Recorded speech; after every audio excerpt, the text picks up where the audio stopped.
Hello everyone, my name is Riddhi. इस lecture में हम लोग पढ़ेंगे John Rawls veil of ignorance. तो John Rawls veil of ignorance this is part of unit 5 और यूनिट 5 है राइट्स। उसी में ही ये सब टॉपिक्स हैं जिसमें John Rawls veil of ignorance पे भी बहुत ही डायरेक्ट क्वेश्चन पूछा गया है। इस वजह से हम लोग ये टॉपिक पढ़ रहे हैं। तो ये काफ़ी इंपॉर्टेंट टॉपिक है और ये थ्योरी भी काफ़ी इंपॉर्टेंट है।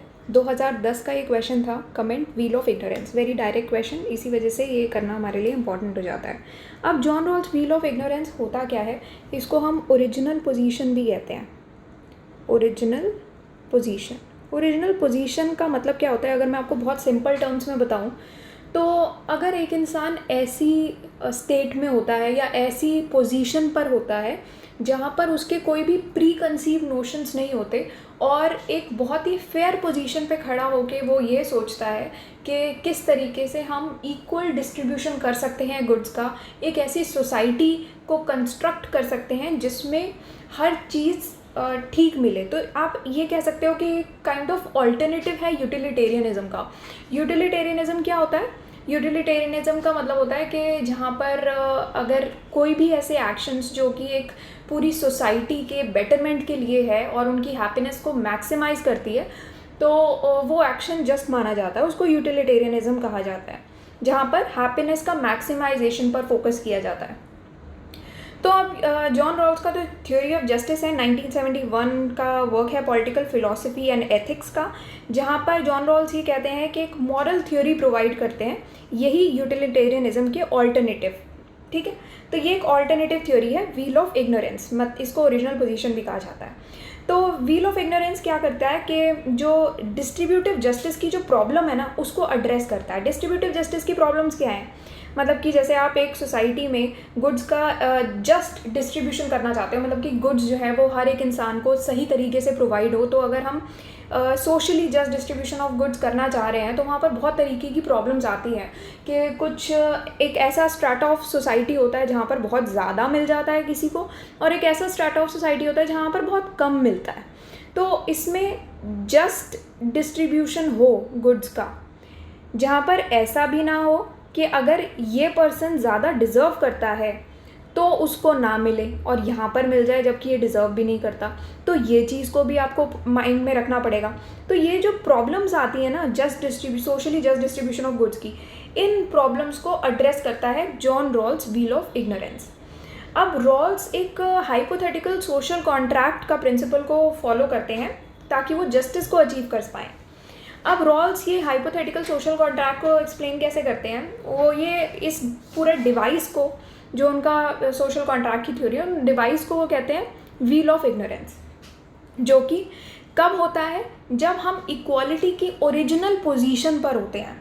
तो रॉल्स ये कहते हैं कि जो भी सोशल कोऑपरेशन में एंगेज करते हैं तो वो एक साथ मिलकर जॉइंटली एक ऐसे प्रिंसिपल्स को कंस्ट्रक्ट करते हैं जो कि बेसिक राइट्स और ड्यूटीज़ असाइन करें, साथ में सोशल बेनिफिट्स का भी सही तरीके से डिवीज़न हो पाए, तो उस चीज़ को भी ये डिटरमाइन करें।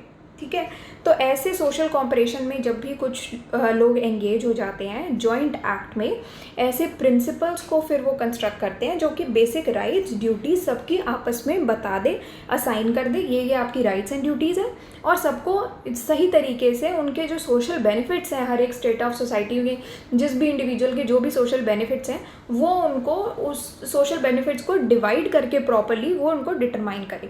ठीक है, तो मेन को क्या अभी रिस्पॉन्सिबिलिटी है, तो मेन की रिस्पॉन्सिबिलिटी ये बनती है यहाँ पर कि वो एक चीज़ एडवांस में डिसाइड करके रखें कि कैसे वो अपने क्लेम्स को रेगुलेट करेंगे, कि एक दूसरे के क्लेम्स को रेगुलेट करेंगे, और उन जो भी वो सोसाइटी कंस्ट्रक्ट करना चाहते हैं उस सोसाइटी का फाउंडेशन चार्टर क्या होना चाहिए, कि वो सोसाइटी किस चीज़ पर बेस होनी चाहिए।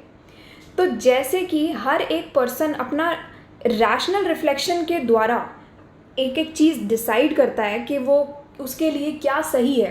हो सकता है जो चीज़ आपके लिए एक सही मानी जाती है या आपके लिए अच्छी है वो शायद मेरे लिए अच्छी ना हो, या जो मेरे लिए अच्छी है वो आपके लिए अच्छी ना हो। तो वो हर एक इंडिविजुअल का अलग अलग पर्सपेक्टिव होता है।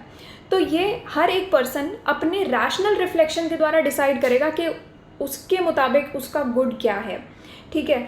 तो इसका दूसरा मतलब क्या निकाल सकते हैं हम कि जो भी उसका सिस्टम ऑफ एंड्स है वो उसके लिए रैशनल है या फिर नहीं है, ठीक है। तो एक ग्रुप ऑफ पर्सन मिलके ये डिसाइड करेंगे, एक बार में ही ये चीज़ डिसाइड करके देनी है कि उनके लिए जस्ट और अनजस्ट क्या काउंट करेगा, कौन सी चीज़ें उनके लिए वो जस्ट काउंट करेंगे, कौन सी चीज़ें अनजस्ट काउंट करेंगे।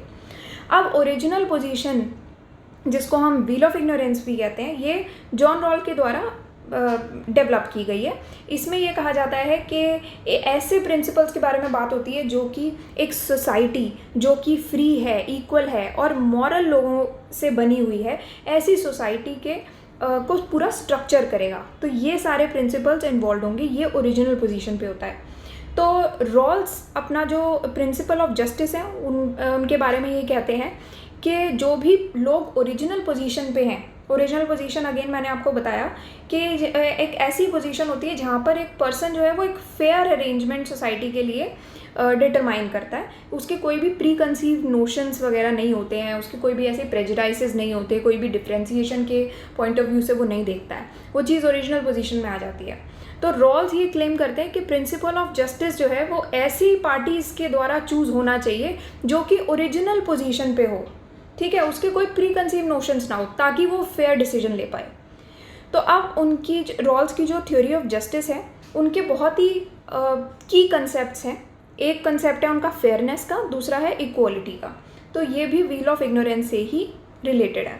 तो रॉल्स का जो व्हील ऑफ इग्नोरेंस है वो एक ऐसा कंपोनेंट है जिसके द्वारा लोग एक सोसाइटी को कंस्ट्रक्ट कर सकते हैं। तो यही उनकी ओरिजिनल पोजीशन की डेफिनेशन है जो मैं आपको ऑलरेडी बता चुकी हूँ।